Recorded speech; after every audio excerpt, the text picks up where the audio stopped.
किशनदास बाबा का पूर्व इतिहास। किशनदास बाबा कौन थे? किशनदास बाबा विक्तु बाबा के गुरु थे।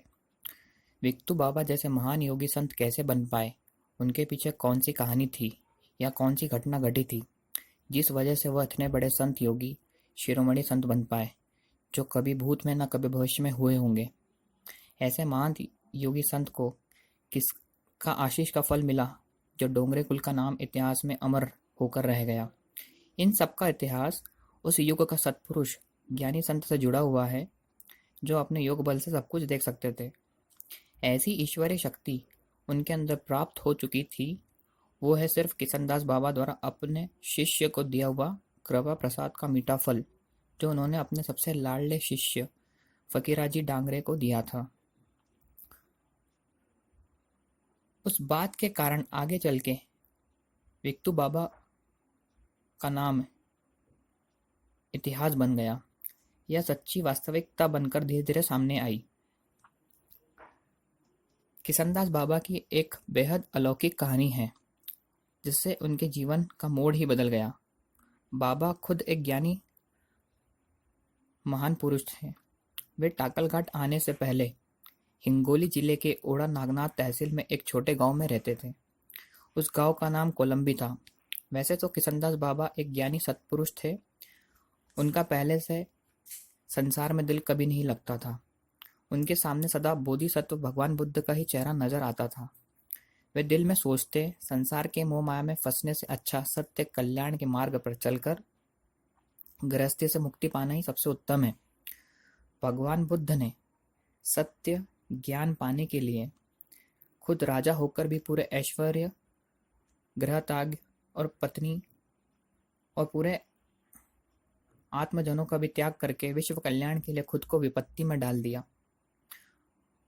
उन्होंने इतनी समस्या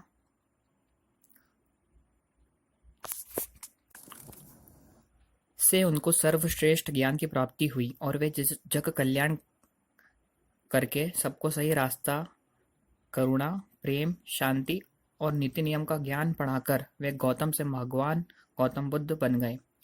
किशनदास बाबा को भी वही करना था, इसलिए कहीं से ज्यादा ज्ञान प्राप्त हो, इसलिए वे इधर उधर भटकते थे। खुद ज्ञानी होकर भी वे जन कल्याण के लिए सही मार्ग किससे और भी मिले, ऐसी सदैव अपेक्षा करते थे। ऐसे में उन्हें धर्मदास बाबा की इधर उधर से मालूमात मिली। धर्मदास बाबा बेहद ज्ञानी संत थे। यह बातें मालूम पड़ते ही किशनदास बाबा खुद धर्मदास बाबा के कोलंबी मठ जा पहुंचे। वहां उनकी मुलाकात धर्मदास बाबा से हुई। उनका तपोबल तेज चेहरे पर से किशनदास बाबा की नजर नहीं हट सकी। उन्होंने जान लिया था कि यही मेरे गुरु बनने के लायक है, इसलिए उन्होंने धर्मदास बाबा को गुरु मान लिया। धर्मदास बाबा के सानिध्य में रहते हुए उन्हें सत्य ज्ञान की प्राप्ति हुई। दोनों गुरु शिष्य कोलंबी के मठ में ही रहने लगे। वैसे देखा जाए तो किशनदास बाबा भी गौतम बुद्ध की तरह सांसारिक थे, लेकिन उनका संसार से पहले ही मन उब गया था। उन्होंने अपना पूरा इरादा गृहस्थी से संन्यास लेने को किया। उन्होंने अपने पूरे रिश्ते नाते, घर गृहस्थी, इससे भी ज्यादा अपनी दोनों पत्नियों का त्याग किया।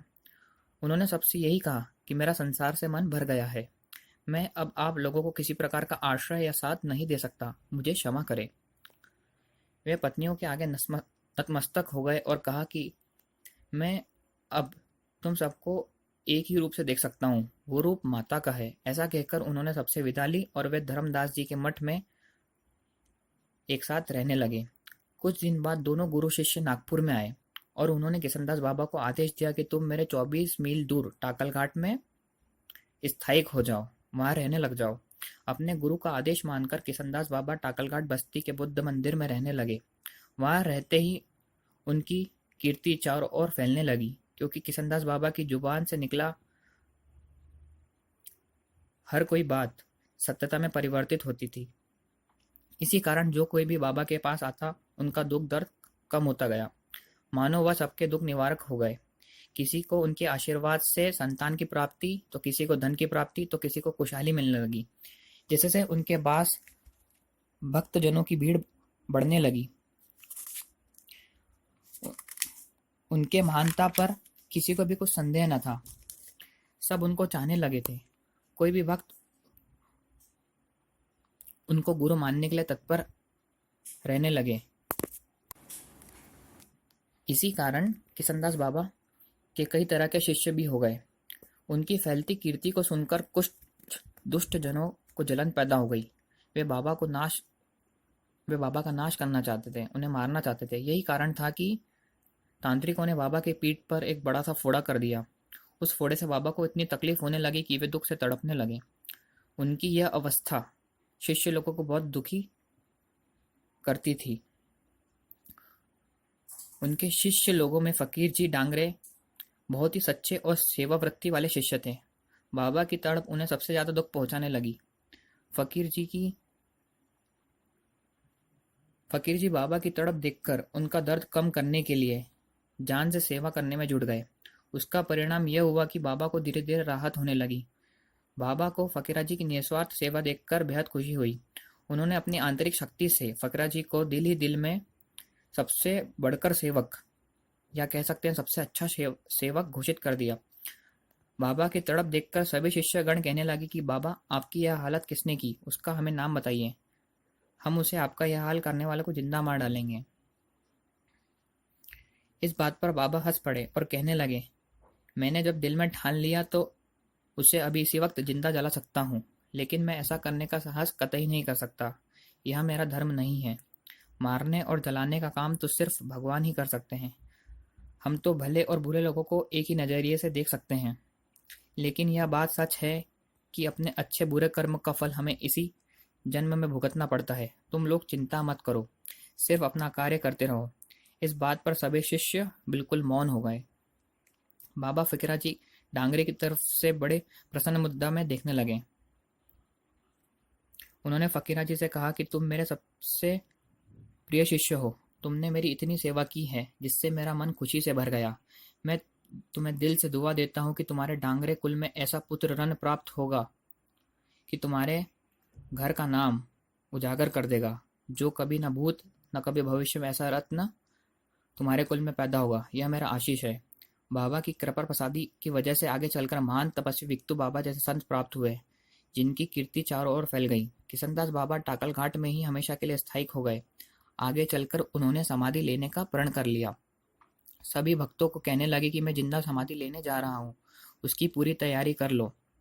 उससे भी आगे वे बोरी थानेदार के सपने में गए और उससे कहने लगे कि मैं जिंदा समाधि लेने जा रहा हूँ। उस बात की पूरी प्रक्रिया तुम अपने आंखों के सामने करो। सपने से जगने के बाद थानेदार सोच में पड़ गया। बाबा ने मुझे अपने सपने में आकर बुलाया है, अवश्य जाना चाहिए। दूसरे दिन थानेदार टाकल घाट आए और अपनी आंखों के सामने समाधि की पूरी प्रक्रिया समाप्त करने का कार्य पूरा कर लिया। बाबा ने बस लोगों को बताया था कि मेरी समाधि में जिस बुद्ध मंदिर में आजीवन रहा हूँ वहीं पर अवश्य दे। इस कारण उन्हें बुद्ध मंदिर में ही समाधि दी गई। बाबा ने कहा कि समाधि देने के 30 दिन बाद मेरी समाधि खोल दीजिए, मैं जिंदा मिलूंगा। लेकिन लोगों के कहने और सुनने में गलती हो गई। लोगों ने 30 दिन के बदले 3 महीने बाद समाधि खोली तो कुछ फायदा नहीं हुआ। यदि लोग 30 दिन में समाधि खोलते तो बाबा का चमत्कार सभी को देखने को मिलता और उसका नज़ारा कुछ और ही होता। ऐसे किशनदास बाबा अलौकिक शक्ति के ज्ञानी संत पुरुष थे, जिनकी वाणी के बोल अनमोल हुए, जिनका कोई मोल नहीं है। आज वही जागृत रूप से निवास कर रहे हैं और सभी को आज भी उस चीज का फल प्राप्त हो रहा है। उनकी पूजा सर्वथम अग्रण्य है। ऐसे संत महापुरुष को मेरा दिल से सादर प्रणाम।